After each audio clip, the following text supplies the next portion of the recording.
How you doing, guys? Another beautiful day here in the Northeast. Cold and damp, just the way we like it. But in the shed, we have progress being made on the little mule.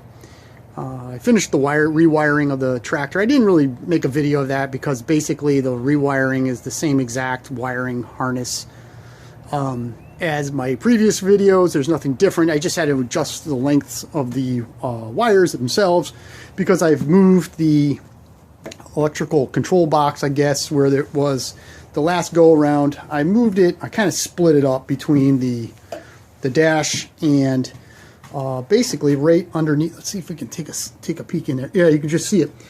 Down in there I have the rectifier and the two relays that I put in this tractor. The relay for the lights and then the relay for the fuel pump. All that's hidden underneath that panel.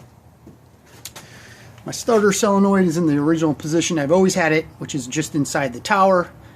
My two main fuses for the entire tractor are right there, so they're fairly easy to get to if one should snap. And the main wiring harness goes down the back corner of the tower. Once you get the motor and the hood and everything in place, you don't see any of those wires and it's fairly clean. The wiring that's hanging off the side here, that wiring is for the stator. Two of the wires are for the stator and one wire is for the magneto kill wire. And I'll get those adjusted and run real nice and clean once I get the motor in place. The seat hasn't been swapped out yet. It will be shortly. I just need to get to it. I just haven't had a chance. The dash is completely in place and ready to go. I set it up pretty much like my 1056. The only thing I did differently is I just positioned the switches in a little bit different spots. Obviously, standard magneto style ignition switch. The lighter, the starter generator light is hooked up to the starter, so when I go into the start position, that light will flash on and off when power is sent to the starter. This switch right here, it would light up as red in the LED. That's my fuel pump. So you're going to go to accessory and then turn the fuel pump on. Then you can go to start. This switch here will glow blue. That one is for the headlights and the rear light. Obviously I have, oopsie daisy, I don't have the engine there. I have the choke in the standard choke position, and I have a block off plate where the throttle would go, seeing that I have the foot throttle. So with all of that, this thing is coming along, and basically the only thing I need to do is to get the motor in place. So I'm looking forward to doing that. So let's head down to the basement and take a look at what we got going on with the motor. Down in the basement, we can take a look at what I have going on. I have the motor here. It's obviously flipped over. I drained the oil, flipped it over, took the oil pan off. To say that oil pan was easy to come off would be an understatement. I actually have it sitting over here in the sink. The adapter plate there, the K-series oil pan, it's all off. Got most of the gasket material off the block. I still have to clean it up in some areas, but taking a look in the motor itself, everything looks really good. No signs of weirdo wear marks. The rod isn't, the rod is solid. It's not moving around, so that's good. It moves side to side, but it's supposed to do that. Back and forth, you don't feel any movement. The piston looks real good. The bore looked fine from this angle because I'm not going to pull the head off. But in general, that motor is all set. It's leaking oil everywhere. I guess there was a whole bunch of oil down where the governor gear was, and it's leaking out the governor gear shaft onto the table. That's why I got that paper towel there.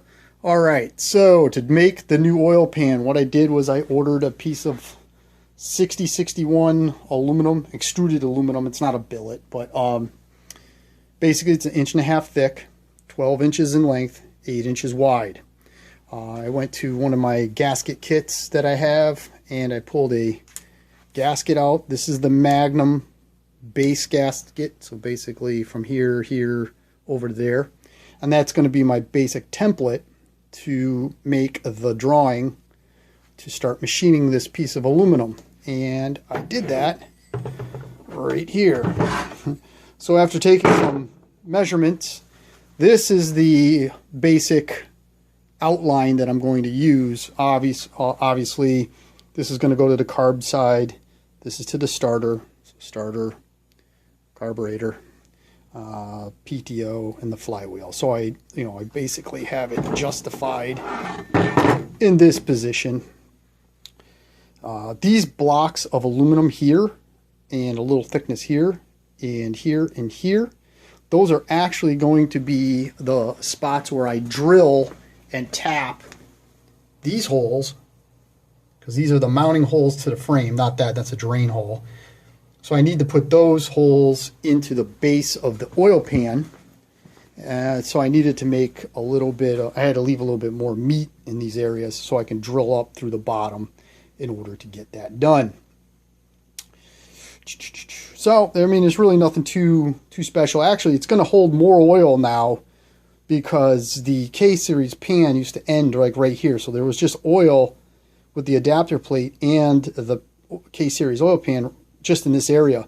But because I'm hogging this all out here and here, probably going to get like maybe a quarter of a quart extra oil in the oil pan. So what we're going to do now is we're going to head over to my buddy's machine shop. Going to throw this thing into the Rockwell, Bridgeport, however you want to say it, and we're going to start machining this thing out. So I got the piece loosely clamped down, as you can see on the deck of the milling machine. It's not centered yet. I still have to center it on the table. I also have to, don't mind the drill bit, I got to put the cutter bit in there, or the end mill in.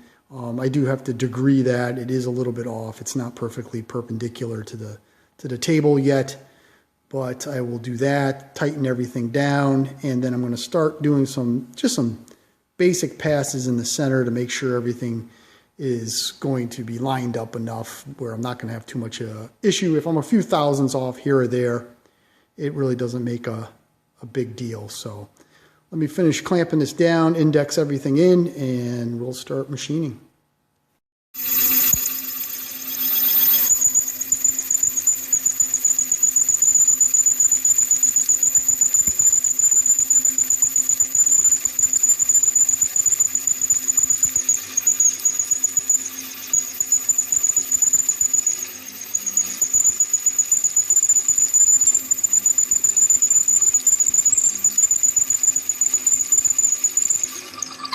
So as you can see, that was about, I don't know, 2 or 3 hours worth of work. The most of it was just setting up the piece of aluminum on the bed of the milling machine. That way it was straight and I wasn't going to run into any problems in general. The other thing too, I had to index the head of the milling machine because it wasn't quite perpendicular to the deck. So that took me some time. I started to mill a little bit on the inside of the oil pan, but it was going to take forever because that particular machine doesn't have an automatic feed for the bed. So I decided to swap back to the 3/4 inch drill bit, start to plow it out with the drill bit. I'll finish that up probably, not probably, I'm going to finish it up tomorrow, and then I'll put the end mill in, start to mill it out, and I'll give you a little update of how that particularly looks.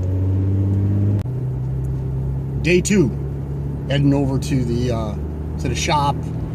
Gonna hopefully complete drilling out or boring out all the center and getting the end mill in, and we're gonna start to machine the center opening of the oil pan. So let's get to it.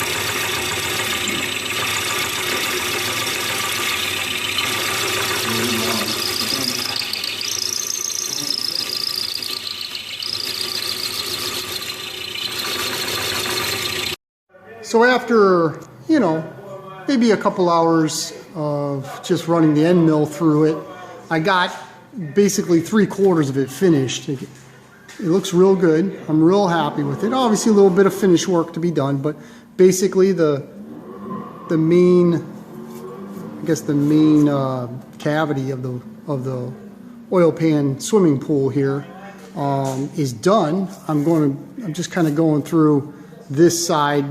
I had it on the deck wrong, so I had to move it out so I can get the bit in there, but just going to continue machining it out, get the whole inside done today, and then I'll come back and do the outside. As you can tell, I started doing the outside, but it was a little too much, so I said the hell with it. Let me just continue finishing the inside. All right, back at it.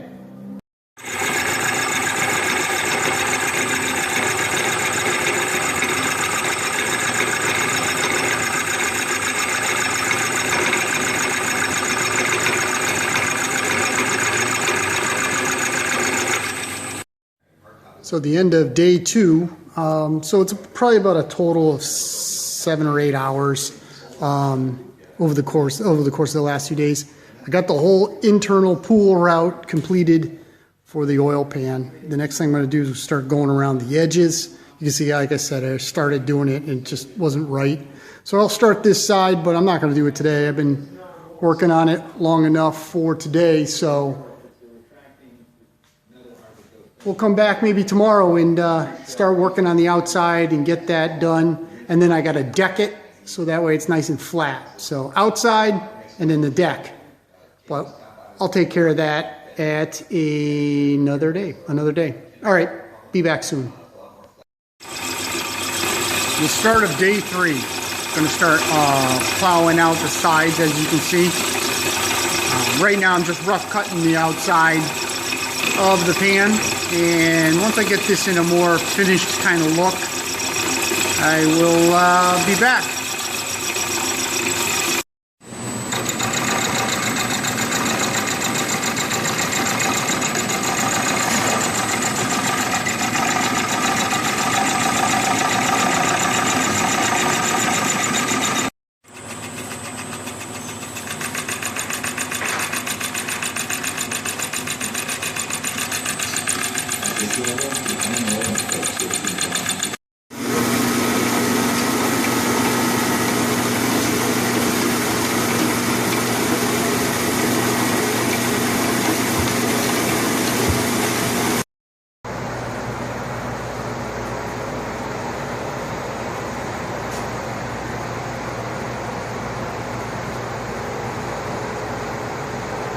So that's the end of day 3 working on the oil pan.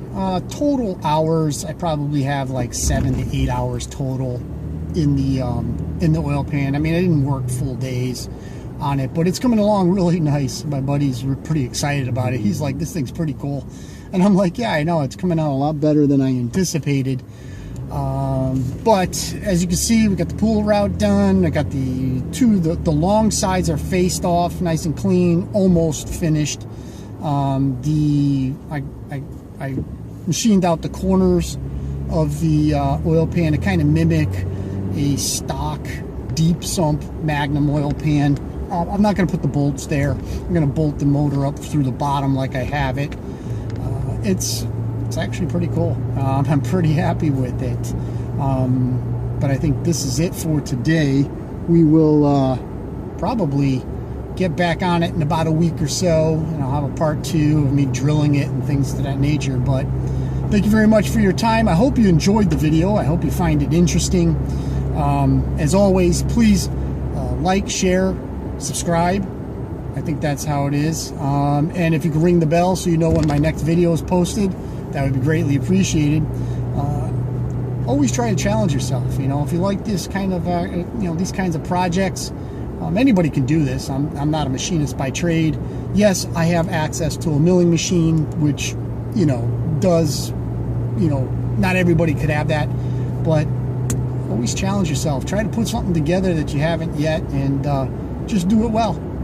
All right, guys, thank you very much for your time. I hope you enjoyed it, as I said, and have a great day.